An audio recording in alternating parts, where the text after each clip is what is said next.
अजहर सिद्दीक साहब, कभी आप चीफ मिनिस्टर के ट्रेंड चला रहे हैं, कभी नवाज शरीफ साहब आज बेचारे 2017 के बाद उनको इतनी ज्यादतियाँ हुई, उसके बाद आज वो पार्लियामेंट में इलेक्ट होके आई गए हैं 130 से, तो आपने वहाँ चोर चोर के नारे, और फिर आपने इमरान खान वाला मास्क जो है, आपको पता है ये अगर ये कोई और मुल्क होता तो आपका जो मुंह का मास्क है, आजकल कोविड भी होता है, आजकल और बड़े मर्ज होते हैं लाग, वो आप हाइजीन और आप उसके पॉइंट ऑफ हेल्थ के पॉइंट ऑफ व्यू से आपने एक तरह का अटैक किया नवाज शरीफ साहब पे, कि वो गंदा मास्क जो मुंह पे लगा हुआ था, जिसमें थूके भी हैं, जिसमें जरासीम भी हैं किसी इंडिविजुअल के, वो आपने उनके मुंह पे मार दिया।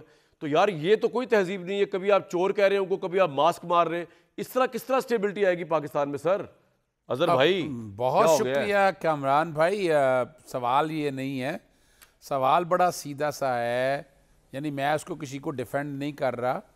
और जहाँ तक बाहर के को ट्रेंड चल रहे हैं, सोशल मीडिया पे ट्रेंड चल रहे हैं, वो इंडिपेंडेंट लोग हैं। इंडिपेंडेंट लोगों का काम है, ना हम उसे रेगुलेट कर सकते हैं, ना हमारा कोई कंसर्न है इस हवाले से।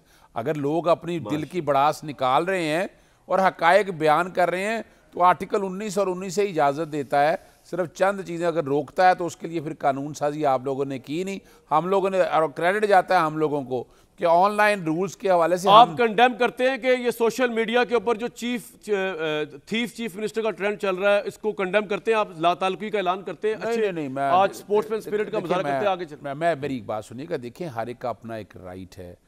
मैं जो राइट एक्सरसाइज कर रहा है, आर्टिकल 19 और 19 से इजाज़त देता है इस बात की।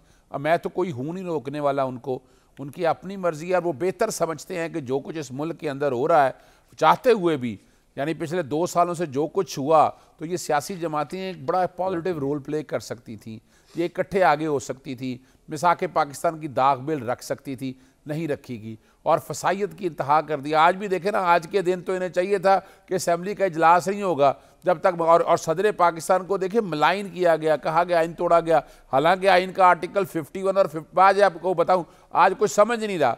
आर्टिकल 52 पढ़ लें, आर्टिकल 52 ये कहता है कि जब जिस दिन असेंबली का पहला इजलास होगा, उसके बाद 5 साल पूरे होंगे। किसने कह दिया कि 15 दिन के अंदर या 21 दिनों के अंदर इजलास बुलाना है? अगर बुलाएंगे तो लेट हो जाएगा, अभी आइन कहता है। और आर्टिकल यानी यहाँ 90 दिन के अंदर तो इलेक्शन हुए नहीं, आइन कहता है कि इलेक्शन के 21 दिन के अंदर आपने जो है इजलास बुलाना, आइन ये भी कहता है। जी बिल्कुल, लेकिन देखिए ना, 90 दिन के अंदर इलेक्शन कराने का कहा था, लेकिन आर्टिकल 254 दिया हुआ है कि अगर कोई चीज वक्त पे ना हो सके। अब यहाँ क्या है, सदर पाकिस्तान ने बड़ी वजाहत कर, देखिए एक खवातीन की बड़ी तादाद नहीं अंदर आने दी आपने, जो मखसूस नशिस्तें हमारा हक है। और आज अदालत के सामने, लाहौर हाई कोर्ट के सामने बड़ी तफसीली बहस हुई है सेक्शन 215 के हवाले से, सेक्शन 209 के बाद जो पार्टी सिंबल लेने के हवाले से, और उसका कॉन्सिक्वेंस देख लें कि पार्टी सिंबल लेने से पार्टी डिसफंक्शनल हो गई है।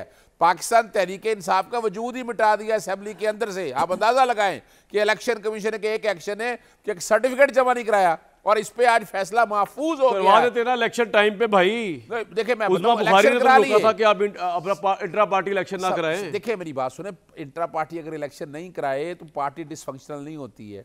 आर्टिकल 17 में कहते हैं जब सॉवरेनिटी इंटेग्रिटी ऑफ पाकिस्तानी सालमियत में अगर कोई बात करे तो उसका तरीकाकार है कि फेडरल गवर्नमेंट उसको डिक्लेयर करती है। पॉइंट आ गया जी आपका, कहने का मतलब है आपने इनको चैन से जीने नहीं देना, मुझे समझ आ गई बात, आपने चैन जीने नहीं देना।